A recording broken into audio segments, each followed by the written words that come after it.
Hello everybody, welcome in to Watch Me Wednesday, episode number 72. Today, it's actually a really warm day here, but it's a little overcast and cloudy. But I have all the windows open, which is really cool. And I have Quilt Inspector number 1 here too. He is laying down sleeping here in the studio. Hey Pam, how are you? Welcome in. Hi Sue, how are you? We're gonna wait a little bit until we get a few more people in, and then I'm gonna show you a quilting tutorial today on how to make a Shoo Fly Block. Hey Nadra, how are you? I'm gonna see you in a little while. Also, I wanted to congratulate the winners of last week's giveaway for the 2 book drawings. I went like this, two book drawings. Congratulations to Deborah and congratulations to Judy for winning my neighbor and accomplished author's books, Isabella Maldonado. It was great. She really appreciated everybody coming over to her site on Facebook to say hello. Oh, Terry, awesome. I'm so happy. I can't wait to see you work on the Dahlia quilt. That's awesome. Hi, Betsy. How are you? So, if everybody who's here right now would like to hit that share button, because I'm going to do a little tutorial today. Just a few little tips and tricks that I want to get going here for you. And you know what? If you can hang tight, I forgot to put something right in front of me that I need. So I need to grab my rotary cutter and a ruler. Hang on. Rotary cutter and my little ruler. Wow, this will do. This will do. I got my rotary cutter. Hey, there's Michelle and Gail, and I've got my ruler. Awesome. So now I'm all set. I don't know why I didn't put them there beforehand. So now I can start my tutorial. So hit the share button because some people are going to want to see how to make this block. It's a cute little block and great to do. Hey Trish, we're going to a great little block to do. Works up really quick. You could do it from scraps. It would be great to make a scrappy quilt too. So this is called the Shoo Fly Block. So it's made out of half square triangles and sashing blocks. Now you can vary these sashing blocks. You can make them bigger. This is definitely a 9 patch because it's got 1, 2, 3, 1, 2, 3. So it's a 9 patch block, but it's super simple to make. I did it in my Feline Fine Fabric Collection, so you can see the little kitty faces there. And I did it in the pink, black colorway, which I think is super cute. So if you want to just pull out scraps to do this, this one is going to be easy to do. You can make it as big or as little as you want, but it's a super simple block to do if you just want to do something one day, you're not sure what you want to do. So I'm going to turn the camera down so that you can see what you need. I'm going to tell you exactly what you need. Oh, and I should tell you that this size block works, this is the unfinished size, works up to 7 3/4 inches unfinished. So finished, it'll be 7 1/4 inches. So it's a nice little size, and you can put it really in any setting you want, which is kind of super cool. It'd be kind of neat to see if you guys actually make up a few of these blocks. That didn't take me long to do this at all, maybe 15 minutes. So I'm going to show you how to do it. I'm going to turn the camera down so you can take a peek at what you need to make it, and I'm going to give you a few tips and techniques, okay? So let's hang tight here. Here comes the camera, and I'm going to angle it down so you can all see. Okay, so what you need is you need 2, I'm going to call the white my background block. So you need 2 background blocks or white squares at 3.5 inches. Okay, these need to measure 3.5 inches. Then you need 2, these are my pink blocks, at the same measurement, 3.5 inch squares. Okay, so you need 4 squares at 3.5, 2 white, 2 pink, or whatever colors you choose. You need one, I'm going to call this my magenta or fuchsia, one magenta square that measures at 1 3/4 inches square. And then you need 4 sashing or 4 rectangles that measure 1 3/4 by 3.5 inches. Okay. So first I'm going to show you how to do these half square triangles. These 4 blocks are going to yield you 4 half square triangles. So the first thing that you're going to do, which I did already, if you can see on here, I drew a diagonal line from one corner to another corner, and I did that on the white background just because it was easier for me to see. And depending on what fabric you choose, draw it on the square that you can see it the most on. Then what you're going to do is you're going to sandwich the 2 fabrics right sides together. So if you're not working with a batik that sometimes has a right and a wrong side, make sure that you're doing the right sides together always on this, okay? Now what we're going to do is we are going to change, so we are going to go 1/4 inch away from that middle line on either side. So I'm going to come over to the machine and I'm going to put you right in here so that you can see what I'm doing, okay? So now what I want to do is I do have 50 weight Aurifil thread in my machine. I also have, actually it's a Microtech 7010 needle, and I have my 1/4 inch foot on the machine. That's important. I also have a single hole throat plate on. I don't have a zigzag plate on because I find, especially when I'm putting a tip of something in, if you have a zigzag plate, that fabric sometimes will get drawn down into the bobbin case, which is not always fun, and I'm sure that you've had that happen. I like to set my stitch length to 2.0. The default stitch on most machines is 2.5. On my Viking Designer, my Viking Epic 980Q, the default is 2.5. I just set it to a 2.0. Gives it a little bit stronger stitch. Then you're just going to go ahead and start sewing. Now, depending on how many blocks you're making, you're just going to go ahead and chain piece all these. I don't pin these together because to make a perfect half square triangle, I always size up my blocks here and then trim them down to the size that I want, because depending on how accurate you are of a quilter with your 1/4 inch foot is going to really depend on how large your blocks come out. And I would rather trim down ever so slightly than try to be dead on accurate at the outset of the sewing, because that is going to matter. The trim down gives you a much more precise block. And I, of course, how I love batiks, as I design fabrics for Island Batik. Batiks have a lot less give. They're just a tighter weave cotton, so they're fun to work with. So now once you've chain pieced, and you see what I've done there, I've done down both sides of that middle line, okay? So now I am going to go ahead, and I'm a thread trimmer. I'm just going to trim off all that thread. And I'm going to clip these apart. Now the next thing I want to do, I'm going to turn the camera around here. The next thing I'm going to do, I'm going to move this over here. I am going to go ahead, and I like to give these just a little press to set those seams, okay? So I'm just setting those seams.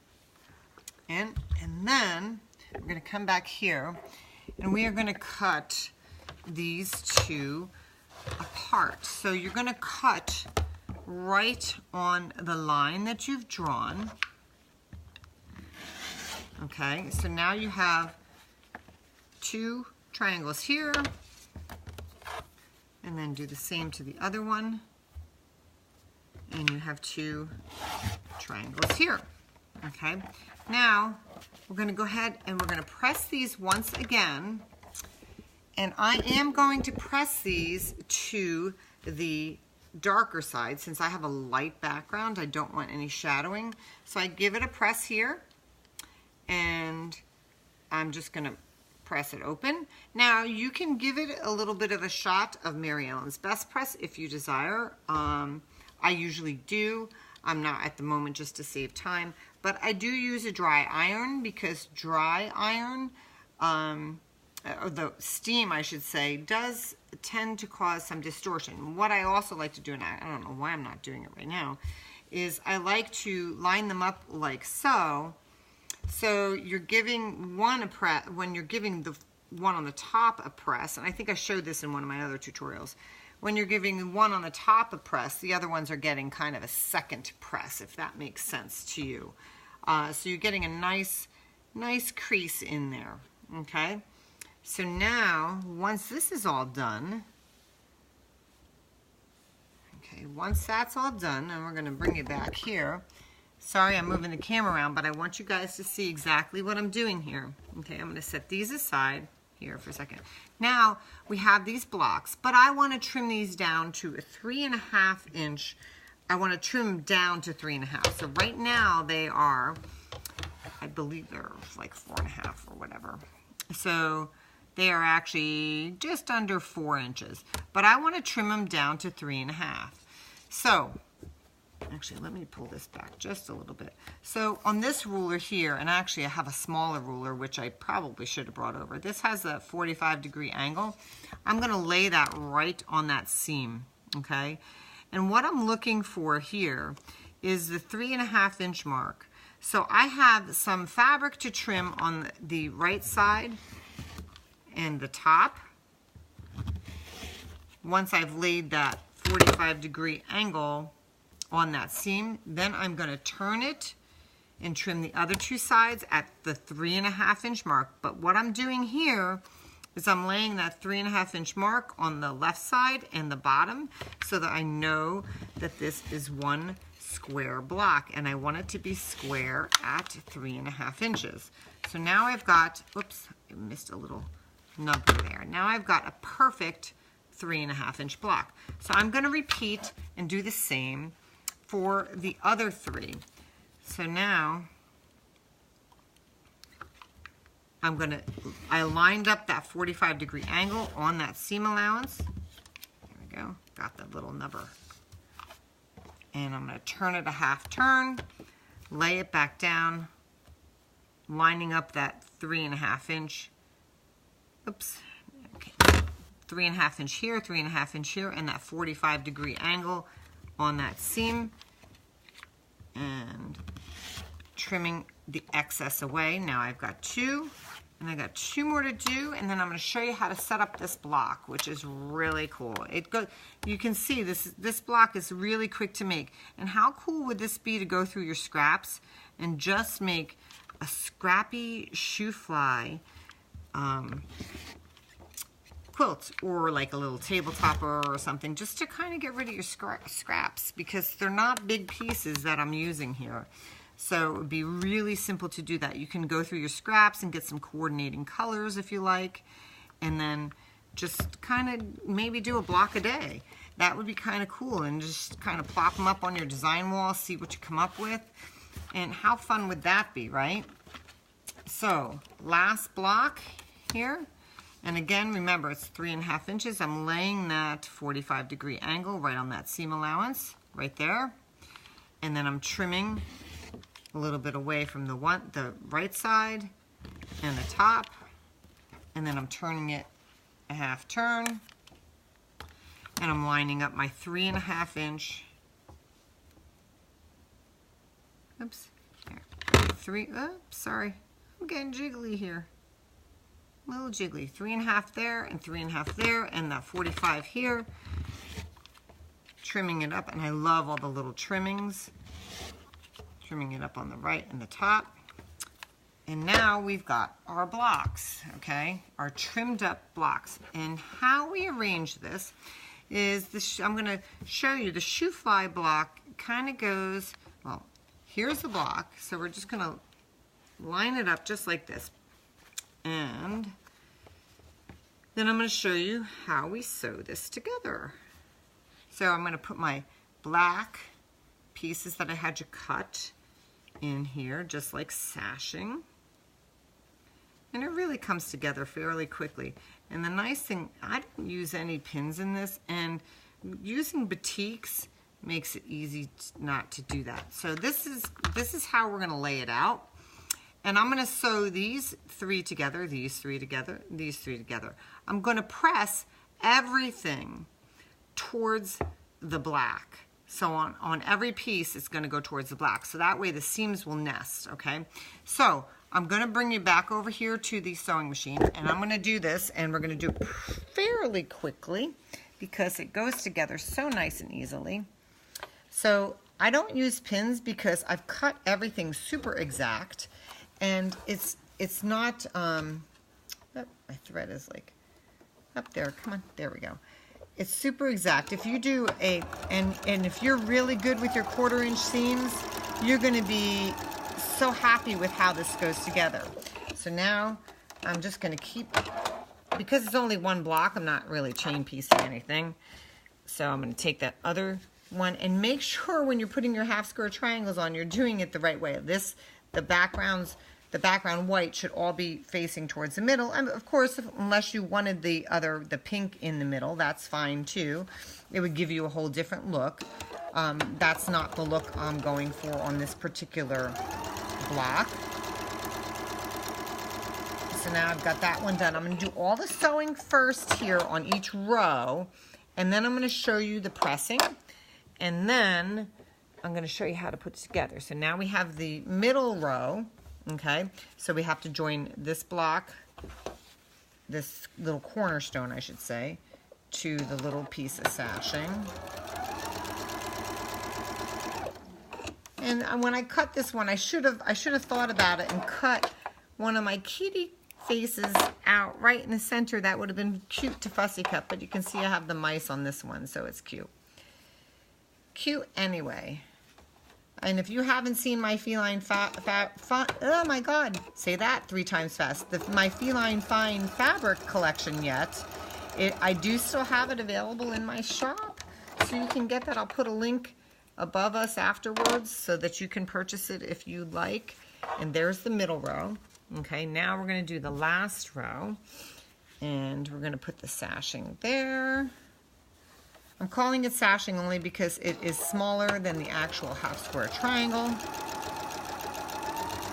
So to me, it looks more like a sashing, even though it is part of the block. Okay. Then the last one. And then the all-important pressing, because that is going to be key in this to make your block lay nice and flat. Okay.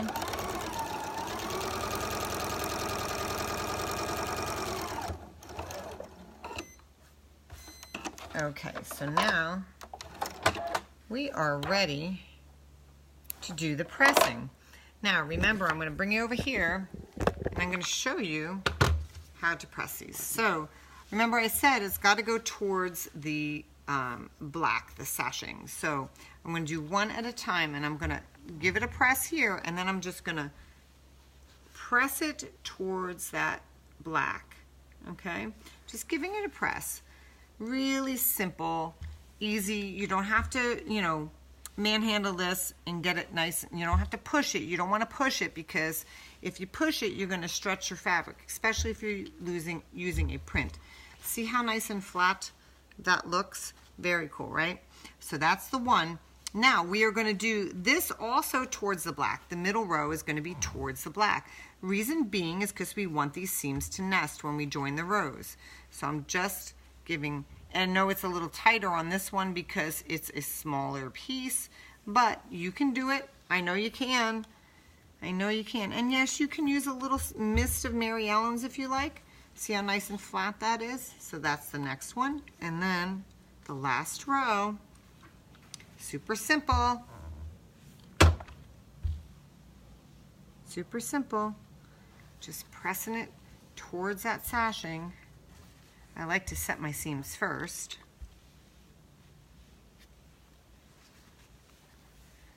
And just giving it a nice press. Okay, so now I'm going to back you up just a little bit again so you can see. So now I have the bottom row, the middle row, Let me move that out of the way, the middle row. And then the top. So now we need to join the rows. And because we pressed everything towards the black, this is all gonna nest. So I'm just gonna put them right sides together, and I'm not even gonna pin, but I'm gonna take you over here and I'm gonna show you. All right, you ready? Oops, sorry. Sorry, I'm jiggling you too much here. So what happened? There it is. Oh, I left it behind. So these guys nest perfectly in here. Okay, I don't know if you can see them nesting there. I think you can. And then I am just going to start sewing right at the top, and what I'm going to do is I'm going to put my needle is in needle down position right now, and that's what I want, because that way if I have to adjust along the way, I can. I want to keep my edges nice and even with one another, and keep those seams nesting. So if I have to adjust, I can with the needle down. And in my machine, when the needle is down, the presser foot lifts up ever so slightly so that I can go ahead and make any adjustments I need, which I love. And again, I'm working on the Epic 980Q. It's a Viking, which I am in love with. And we're just going to keep sewing down that 1/4 inch seam. Come to the other end. And we're going to cut. I'm a thread clipper. You all know I'm a thread clipper. I've told you that before. I just don't like threads in my way. Okay, so now that I've got that done, I'm going to put this one on. So we need to join these together, but I'm going to flip this right sides together. These are going to nest again. Let me show you. So if you can see how they are nesting there, the one seam goes one direction and the other seam goes the other. And we're going to go ahead again, and we are going to do that 1/4 inch seam, needle down, pedal to the metal,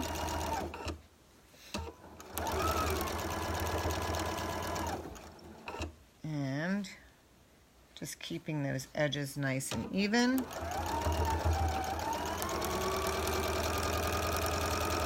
And coming to the end. So now we're going to press again, and I'm going to show you how to press this final block, and you're going to have this perfect little block. Okay, so here we are at the pressing station again, okay, and we are going to press it towards the sashing in here. So we're going to press it towards the black. I'm going to go ahead and give that a press there just to set the seam. Press it towards that black, and then I'm going to do the same for the other side. And press it towards the black. Just hold it there to get yourself a good crease. And what I want you to see here is see how nicely all those seams right in the middle match up because they nested. So that's really super important. So now I'm going to bring the camera back, and you're going to get to see my ugly mug again. Hello, I'm back.